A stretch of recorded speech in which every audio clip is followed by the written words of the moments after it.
السلامة ومرحبا بكم مشاهدينا في الحلقة الثانية من بودكاست حلمة، البودكاست اللي نتناول فيه مواضيع مشاريع ناجحة في جهة تطوين، المشاريع اللي بدأت بحلمة وتحققت.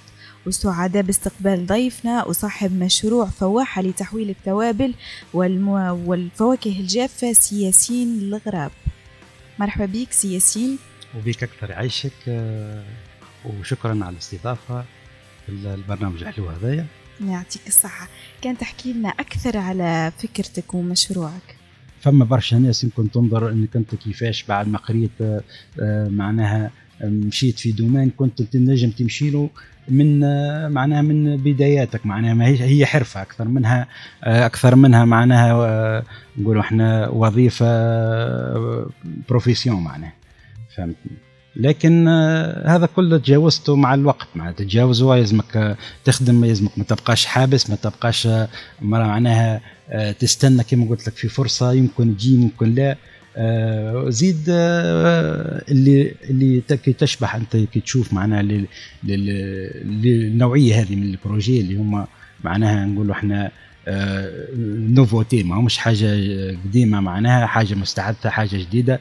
هي تكون عادة تحب تجديد وتحب ان تكون وقفة، معناها واحد يكون صبور شوية عليها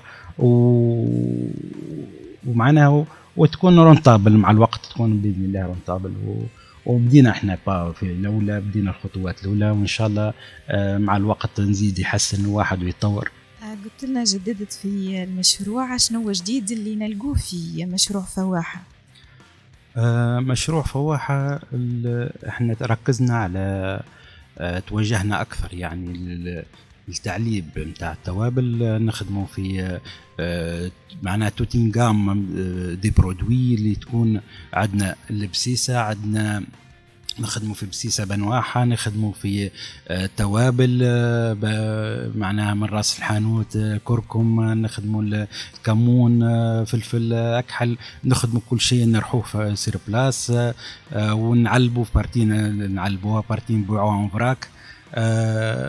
عندنا زادة في إن شاء الله في القادم زادة، فما عندنا زبدة الفواكه الجافة زادة بروجي، معناها هي بارتي من البروجي متاعنا اللي ما زالت معناها الماتريال متاعه ما زال ما خطلتش، لكن إن شاء الله في القريب العاجل زادة باش يكون متوفر عندنا زادة في المحل.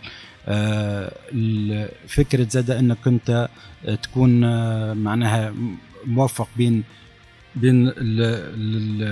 معناها طاحونة تراديسيونيل القديمة، وانك كنت تكون اي بي سيري مثلا معناها حديثة، وتكون حتى على الفيزيون توفر معناها كل شيء، تكون بيان ستوكي، بيان معناها نظم كل شيء في بلاصته. هذيك زاد نالت استحسان زاد الكليونات متاعنا، وإن شاء الله كما واحد من حسن لأحسن إن شاء الله.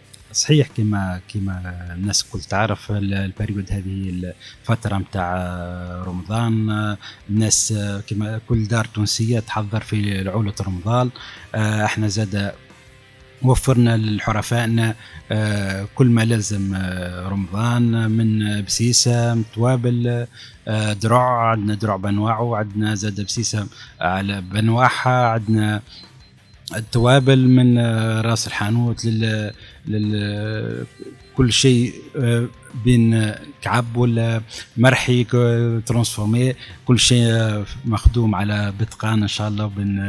وبالمناسبه هذه زاد باش نوجه دعوه زاد الحرفان ان يكونوا متوافدوا المحل، ويكون ان شاء الله ينالوا ما يلقوا كان ينال رضاهم ان شاء الله باذن الله. امام الغلاء وفقدان المواد الاوليه، شنو الحلول اللي وجدتوها يعني؟ صحيح الفترة هذه معناها اللي بقات صعيبة هي على المواطنين وعلينا احنا زاد كتجار.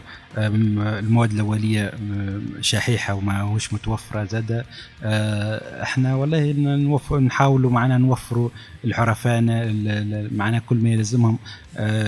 عندنا معنا مزودين نتعاملوا معاهم، عندنا فلاحة زاد سواء في ولايتنا احنا هنا ولا في ولايات أخرى يوفرونا في الحبوب زاد، سواء الشعير ولا قمح وما لازمنا زاد صحيح تكلفة المواد الأولية هي اللي تباهظت برشا، ولا مكلفة، ولا حتى وهذا انعكس حتى على الأسعار متاع معناها المنتوجات متاعنا ولا في السوق بصفة عامة.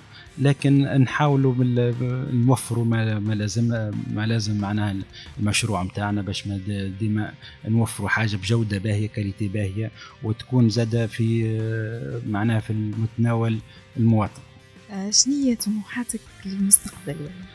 والله نطمحوا احنا كل صاحب مشروع نطمحوا نوفروا ان نكون معناها المشروع متاعنا رائد في المجال متاعه، ان نوفروا يعني منتوجات اللي تكون يعني ذات جودة عالية، وتكون معنا الانطباع متاع المواطنين سواء في الولاية متاعنا ولا في باقي الولايات انه تاخذ معناها رواج باهي.